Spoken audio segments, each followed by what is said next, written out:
Hi, and welcome to What You Need to Know About Online Reviews. I'm Karen Spies with Spy Labs, and we are working in conjunction with Review Blastoff to help our locally based in person businesses get some more traction online. So, the following is a presentation I did last week with Will Sands from Blue Light Media, and I hope you enjoy it. I hope it gives you some information on why it's important to keep your online reviews coming in a steady stream and not a flood, and how it can help you online. I hope you enjoy. So, the first thing I'm going to do here is talk about why, as a small business, you need to know about online reviews. Super, super important, right? It shows people how many happy, satisfied customers you have, and they're a great, cost effective way to build social trust and word of mouth referrals without spending a bunch of time on social, because everybody knows that's like so frustrating to spend all this time trying to post and not feel like you're getting anything out of it, right? So Google has an algorithm that it uses with reviews. And these are some of the key factors that come in, right? It's not only the average star rating, it's also your total number of reviews, how frequently you get reviews, how old the reviews are, and what the average rating is. Because Google will crawl other review sites like Angie's List, Foursquare, Yelp, Zext, or whatever it's called.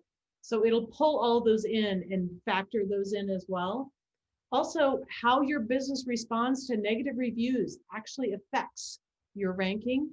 And also, I don't know if you've ever seen one of those things where when you type online, it says, this text is happy, this text is sad, or whatever. It takes into account the words you use and the sentiment in those reviews. So if you'll see here, the one on the, it's listed on the top actually has no reviews, but it's listed above the two below it that have, one below it has 26 reviews.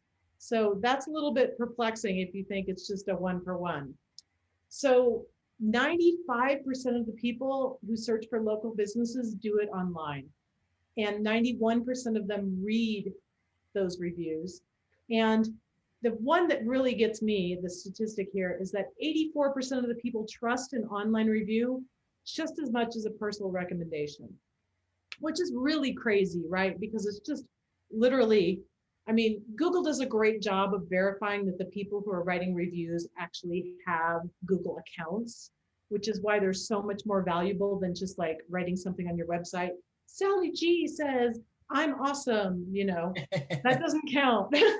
Google has to verify that it's a real person with an account. Granted, there are scammers, right? But I just thought this was amazing. Um, so how marketing used to work is that you'd hear about a business and then you just go to the business, right? You'd be like, oh, that sounds great. That's something I need. But how it works now is that, just like Will was saying, they get a coupon and then they go to learn about that business online. Now, of course, this would be different with something like a pizza than something like dental implants, So a high dollar service or product, they're going to do a lot more research. But a lot of times when they do research, it will send them to something other than your business, or they'll just be like, oh, there's too many choices. I'm out. So the first thing you have to do about this is know that if you claimed your business on Google. So Google, if you noticed on the first one, the guy didn't have a pin on the map. It was listed first, but there was no pin on the map.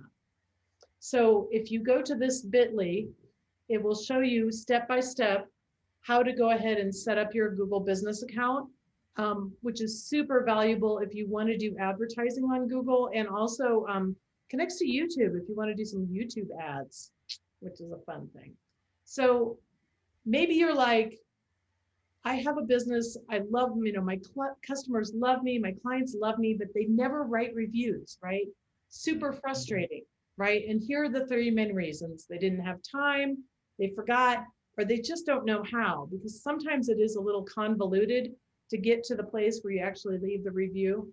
So what you can do is make it simpler for them, right? You can put buttons on the bottom of your website signature to be like, hey, rate me, right? You can add little links in your socials saying, hey, if you've had a great experience with us, please leave us a review, right? As long as you can find a convenient way for people to make reviews and keep showing it to them, it will help, right?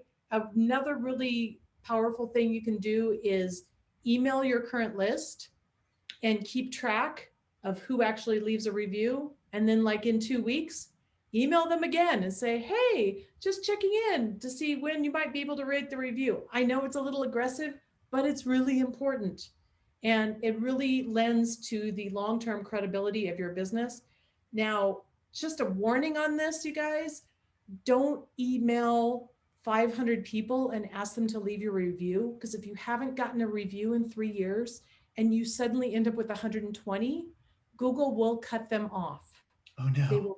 They will erase them because they will think that you are paying people or there's some kind of fraudulent activity. So be very, very careful about pacing. Yeah, well, if you're at 0 reviews, or let's say your listing is brand new because I didn't claim it before today, right. what's the I guess golden standard there for kind of ramping up on reviews? You know, if you just have a brand new listing, I don't think 50, 100 would be a warning. But it's more like if it's been dormant for 3 months, Yeah. Okay. and then you suddenly get a boost, right? You want to just kind of like keep it at a steady pace. Cool. And also you cannot reward, another warning, you cannot reward people for leaving a review. You can't be, leave me a review and get a free cookie. Oh, like I can't give everybody a gift card that leaves a review? Yeah. I mean, you could, but if Google found out, it wouldn't do you any good, right? Makes sense, because you're like incentivizing it, right? Exactly. Okay. You're bribing. Bribing, that's the right word. Yeah. Right there. So when you make those links, make sure you send people right to the review site you want. And sometimes you'll want to bulk up reviews on these different sites like City Search or Yellow Pages or whatever. It doesn't all have to be Google all the time, because Google will pull from those. And also, when someone gives you a positive review or a negative review, if you respond within 3 days, that will also help your ranking. So if someone, like I had a client recently who got a negative review and she was so torn up, and she was like, this woman is crazy and she's like shit talking me on Google and I don't know what to do. And she wanted to get on, she's like, here's what I want to write back. And it was this whole thing. Yeah. And I'm like, don't take the high road, girlfriend, but you have to respond. Because when you say you got a 2-star review, if you respond within 3 days, and not like, you're a crazy person response, but like, thank you so much, I'll take your feedback into consideration, or something really neutral, that will boost your 2-star rating to like a 2.4, 2.5, right? In the Google algorithm. So that's super important to know. Also, when you get 5-star reviews or 4-star reviews, it's a great opportunity for you to make a social post, write an email, contact your people. Not only will it show them how awesome your business is, but it might inspire them to write a review as well, right? So think about how many customers you might gain or save by addressing your online reputation. And just so you know, if you don't have a storefront, if you do business out of your home, you can still get a Google listing. And just, you have to check, I do not do business or no physical address. And Google will send you one of these in the mail with a code on it, just like a CAPTCHA code, to prove that you're physically at that address. But it doesn't need to be like, here's my home address on Google. You don't have to put it on display for the world. Yeah, don't do that. You're coming over later, just look me up on Google. Yeah, awesome. Hey, so I hope this was super helpful for you. And if you'd like for us to run a report for your business, no problem at all. Just go to reviewblastoff.com/get report, one word, and fill out the information there, and we'll contact you and have a little 30-minute session and look at where you're at and where you could be. Thanks so much.